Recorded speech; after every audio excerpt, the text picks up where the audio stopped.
Voici Londonderry, cette ville d'Irlande du Nord, théâtre des heures les plus sombres de ce qu'on appelle les troubles entre les républicains nationalistes et les unionistes protestants.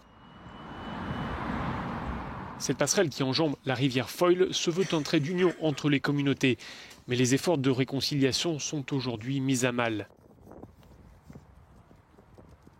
La mort de la journaliste Lyra McKee a réveillé les peurs d'un passé qu'on croyait révolu.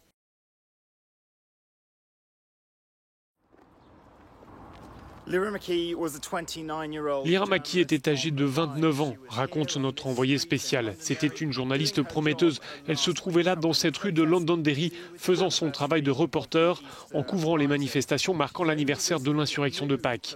Elle s'était installée récemment à Londonderry avec sa partenaire Sarah. Les deux jeunes femmes devaient aller à New York la semaine prochaine. Elles prévoyaient de se marier. Mais Lyra McKee a perdu la vie ici, tuée par un membre de la nouvelle IRA. Depuis ce drame, de très nombreuses voix s'élèvent pour condamner ce crime. Sarah, la partenaire de Lyra, a également pris la parole. Nos espoirs et nos rêves et tout ce qu'elle était ont été brisés par un acte barbare. Julie était une des meilleures amies de Lyra. Elle évoque sa personnalité.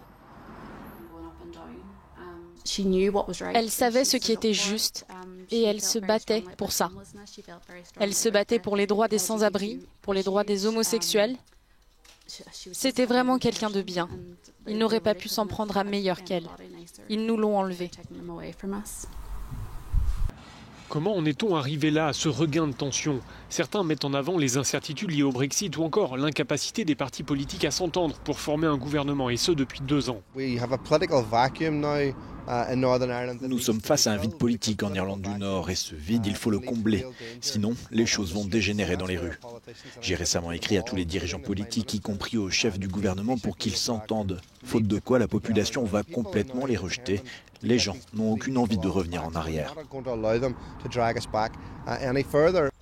Ce journaliste connaissait Lyra McKee et pour lui, la situation actuelle découle de l'incapacité des dirigeants politiques à concrétiser les belles promesses économiques.